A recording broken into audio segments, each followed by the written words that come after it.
Buen día, mi nombre es Fanny Salandía, soy alumna de la Universidad Nacional Autónoma de Honduras, Centro Universitario Regional del Litoral Pacífico. El día de hoy vengo a hablarles acerca de lo que son las soluciones para la clase de química analítica impartida por la doctora Lisette Zúñiga. Como sabemos, existen diferentes tipos de soluciones gaseosas, líquidas y sólidas que podemos encontrarlas en casi cualquier lugar, como por ejemplo el aire y el agua. Pero en sí, ¿qué es una solución? Una solución dice que no es más que una mezcla íntima y homogénea de dos o más sustancias. Estas pueden ser a nivel atómico, iónico y molecular. Los componentes de una solución reciben los nombres especiales, como por ejemplo, eh, la sustancia que se disuelve, en este caso la que está en menor cantidad, se llama soluto. Y por otro lado, la sustancia presente en mayor cantidad, que es el disolvente, componente cuyo estado físico se conserva. Recordemos que los disolventes y las soluciones que se forman no necesariamente son líquidos, como mencionábamos anteriormente. Existen varias mezclas gaseosas, como por ejemplo el aire, que es una solución que comprende oxígeno, vapor de agua y otros gases en nitrógeno gaseoso. También tenemos lo que son las aleaciones, que es la mezcla de dos o más metales o no metales. Tenemos lo que es la terminología de solubilidad. Dentro de la terminología utilizada tenemos dos conceptos que es miscibilidad y solución concentrada. La miscibilidad significa que dos líquidos que se disuelven el uno en el otro. En cambio, si estos no se disuelven, se dice que son inmiscibles. Cuando una sustancia no parece disolverse en un disolvente, se dice que es insoluble, como por ejemplo colocar un trozo de metal en agua. Ahora bien, la solución concentrada es una solución que contiene una cantidad relativamente grande del soluto. En cambio, una solución diluida contiene una cantidad relativamente pequeña de soluto. Estas terminologías se utilizan principalmente de manera cuantitativa en soluciones de ácidos y bases. Como podemos observar, un ejemplo común de inmiscibilidad es el agua y el aceite, ¿verdad? Como lo tenemos aquí abajo. Ahora bien, hablaremos lo que es la solubilidad de compuestos iónicos y la solubilidad de compuestos covalentes. Tenemos que solubilidad de compuestos iónicos es soluble en agua solo si el proceso global, es decir, general, es favorable. Esto quiere decir que si la solvatación, o sea, solvatación es un término que se utiliza cuando un soluto es disuelto por un líquido diferente al agua. Su solvatación de los iones compensa la energía necesaria para separar los iones del cristal o soluto. Cuanto más estable sea el compuesto, o sea, mayor sea su energía de red, más difícil será disolverlo. Entonces, el proceso por el cual las moléculas de agua rodean los iones de un soluto, en la solubilidad a eso le llamaremos lo que es hidratación. Ahora bien, la solubilidad de los compuestos covalentes nos referimos a que solutos no polares como el etano se disuelven mejor en disolventes no polares y viceversa.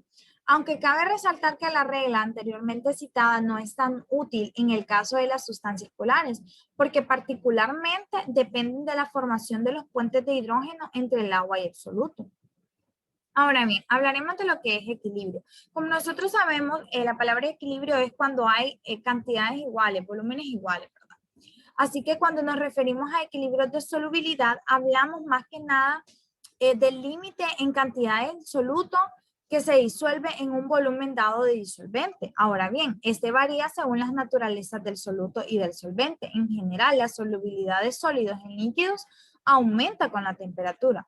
Aquí tenemos que el equilibrio dinámico de solubilidad lo vamos a representar de la siguiente forma. Por ejemplo, soluto más disolvente nos da la solución, pero esta solución nos puede dar una disolución completa o nos puede dar una cristalización.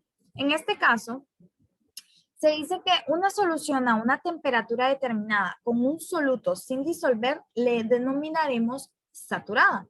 En cambio, cuando esta contiene un soluto en menor cantidad al límite de solubilidad, decimos que la solución es no saturada o insaturada. Como podemos observar en la imagen, tenemos disolución insaturada porque hay menor cantidad de soluto de la que el disolvente puede soportar. Y la disolución saturada es cuando hay un equilibrio de ellas, ¿verdad?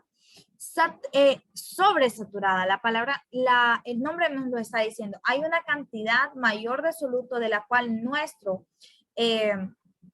solvente puede disolver. Ahora bien, vamos a hablar sobre los efectos, sobre lo que son los efectos de la presión y de la temperatura en la solubilidad. La presión influye poco en la solubilidad de los sólidos. En los líquidos compuestos, que tanto sólidos como líquidos son prácticamente incomprensibles, caso contrario con la temperatura, ya que si la temperatura cambia, en general se podrá disolver más soluto. O bien podría precipitarse hasta restablecer el equilibrio a la nueva temperatura. Recordemos que este fenómeno ocurre ya que el movimiento de las partículas se intensifica y aumenta el número de iones que desprenden de la red cristalina y quedan en libertad para entrar en la solución.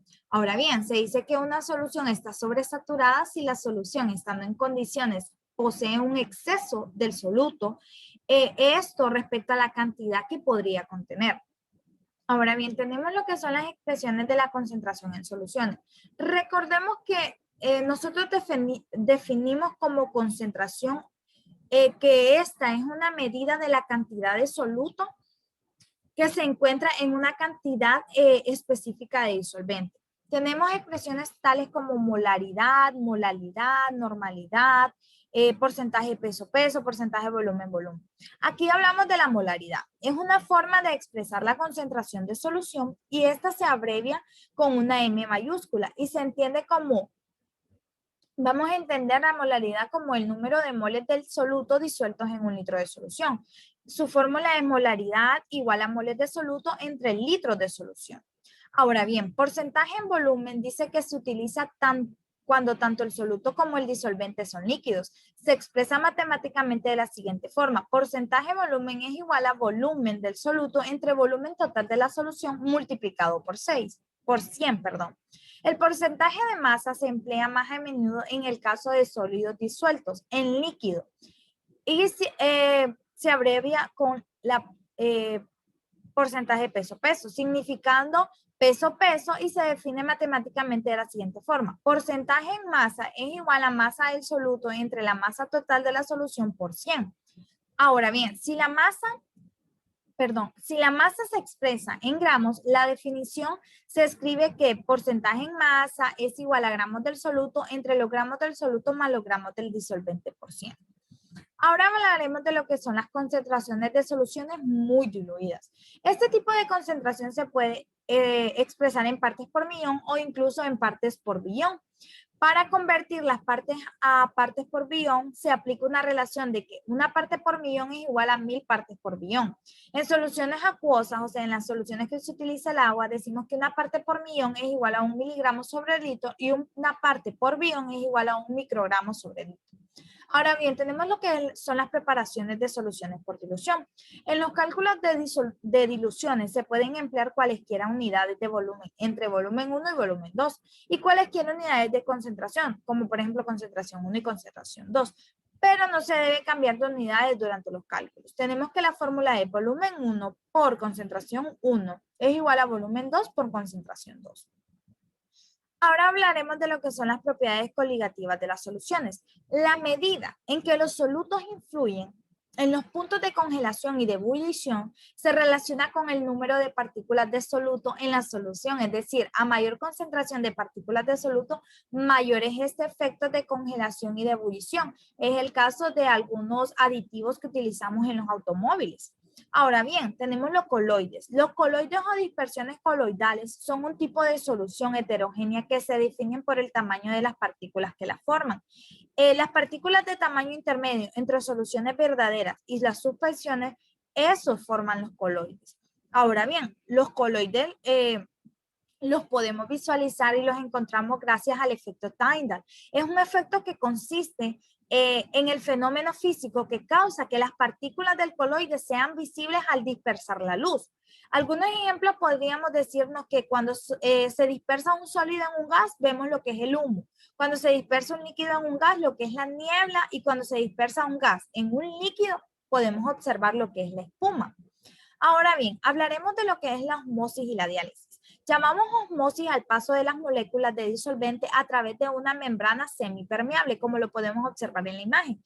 Al paso de las moléculas de nuestro disolvente a través de esta membrana semipermeable, a eso llamamos osmosis. Ahora bien, en cambio, llamamos diálisis al paso selectivo, o sea, que no pasa cualquiera o todas, de iones y moléculas pequeñas junto a nuestro disolvente, reteniendo moléculas grandes y partículas coloidales. O sea que las partículas grandes de iones y moléculas no pasan debido a que se utiliza lo que es una membrana dializante o membrana dializadora. Se le denomina también, en este caso, vamos a hablar de un término que es la presión osmótica. Denominamos presión osmótica externa aplicada al comportamiento que contiene la solución más concentrada. La presión justa necesaria para impedir el flujo neto de nuestro disolvente en la solución diluida hacia la solución más concentrada. Y también a la magnitud de esta depende de la concentración de todas las partículas disueltas en la disolución, en nuestra solución, perdón. Ahora bien, hablaremos de lo que es la solución isotónica. Es aquel tipo de solución que presenta la misma presión osmótica que el líquido del interior de una célula viva. Ahora bien, en cambio, en la solución hipotónica es el tipo de solución como una concentración menor de partículas disueltas. Tenemos que la ruptura de una célula por efecto de una solución hipotónica, o sea, de esta ruptura, de esta solución hipotónica se rompe lo que es la célula, la célula se hincha, entonces a esto le llamaremos como plasmólisis. Pero en cambio, si la célula es un glóbulo rojo, o sea, un eritrocito, se emplea el término más específico como hemólisis para describir el proceso. Ahora bien, para referirnos a una solución hipertónica, en este caso es aquella solución que rodea una célula y que contiene una mayor concentración de partículas disueltas. O sea, hay mayor concentración de estas partículas. No solo hay una pequeña encogida de nuestra célula. Ahora bien, tenemos otro término que es la crenación, que es el proceso contrario a la plasmólisis, ya que el flujo neto de agua ocurre hacia afuera de nuestra célula y esto produce que ésta se encoja y se arrugue, que es lo contrario que sucede en la plasmólisis, ¿verdad? La célula se hincha. Así que, bueno, esto ha sido todo de mi parte. Espero les haya servido esto acerca de lo que son las soluciones. Pasen buen día. Bendiciones.